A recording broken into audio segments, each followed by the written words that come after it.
ಹತ್ತೂರು ಒಡೆಯ ಪುತ್ತೂರು ಮಾಲಿಂಗೇಶ್ವರನ ಜಾತ್ರೆ ನಡೀತಾ ಇದೆ. ವೈಭವದಿಂದ ನಡೀತಾ ಇರುವ ಈ ಜಾತ್ರೆಯ 16ನೇ ತಾರೀಕು ಮತ್ತು 17ನೇ ತಾರೀಕಿನಲ್ಲಿ 16ನೇ ತಾರೀಕಿಗೆ ಶ್ರೀ ದಂಡನಾಯಕ ಉಳ್ಳಾಲ್ತಿಯ ಆಗಮನ ಕಿರುವಾಳ್ನಲ್ಲಿ ನಡೀತದೆ. 17ನೇ ತಾರೀಕಿಗೆ ಬ್ರಹ್ಮರಥೋತ್ಸವ ನಡೀತದೆ. 16ನೇ ತಾರೀಕಿಗೆ ತೆಪ್ಪೋತ್ಸವ ಕೂಡ ಆ ಸಂದರ್ಭದಲ್ಲಿ ನಡೀಲಿಕ್ಕಿದೆ. ಇದರ ಪೂರ್ವ ಸಿದ್ಧತೆಯಾಗಿ ನಾಳೆ ದಿನ ಹೊಸತಾಗಿ ಕಟ್ಟಿದಂತಹ ವರ್ಣಮಂಟಪದ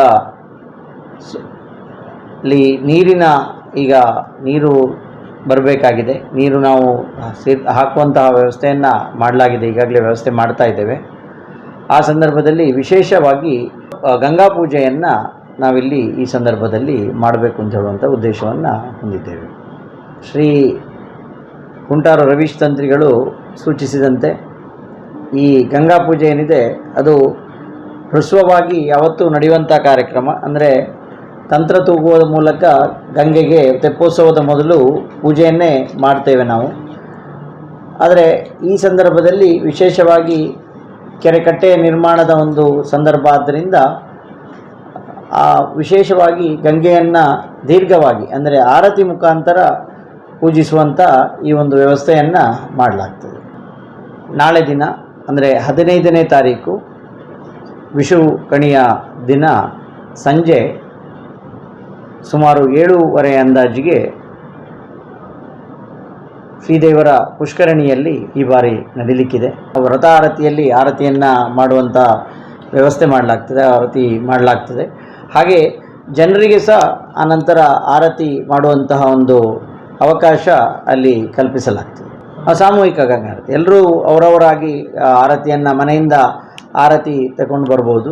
ಅದೇ ಸಂದರ್ಭದಲ್ಲಿ ಕೆಳಗೆ ನಮ್ಮ ಮೆಟ್ಟಿಲಲ್ಲಿ ಆರತಿ ಆಗುವ ಸಂದರ್ಭದಲ್ಲಿ ಜನರು ಒಟ್ಟಿಗೆ ಸೇರಿಕೊಂಡು ಗಂಗೆಗೆ ಆರತಿಯನ್ನು ಮಾಡುವಂಥ ಒಂದು ವಿಶೇಷ ಸಂದರ್ಭ ಇದಾಗಿರ್ತದೆ.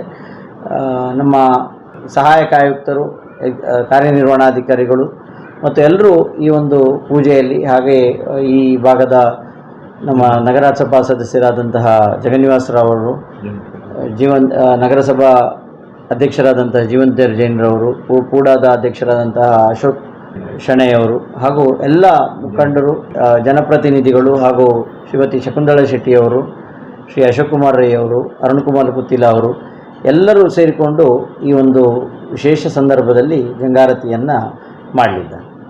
ಸೊ ತಾವೆಲ್ಲರೂ ಪುತ್ತೂರಿನ ಮಹಾಜನತೆ ಎಲ್ಲರೂ ಬಂದು ಈ ಸಂದರ್ಭದಲ್ಲಿ ಸೇರಿಕೊಂಡು ಗಂಗೆಯನ್ನು ವಿಶೇಷವಾಗಿ ಪೂಜಿಸುವ ಅಂತ ಹೇಳುವಂಥದ್ದನ್ನು ಈ ಸಂದರ್ಭದಲ್ಲಿ ಮಾತೋಬಾರ ಮಾಲಿಂಗೇಶ್ವರ ದೇವಸ್ಥಾನದ ವ್ಯವಸ್ಥಾಪನಾ ಸಮಿತಿಯ ಪರವಾಗಿ ಕೇಳಿಕೊಳ್ತಾ ಇದ್ದೀನಿ.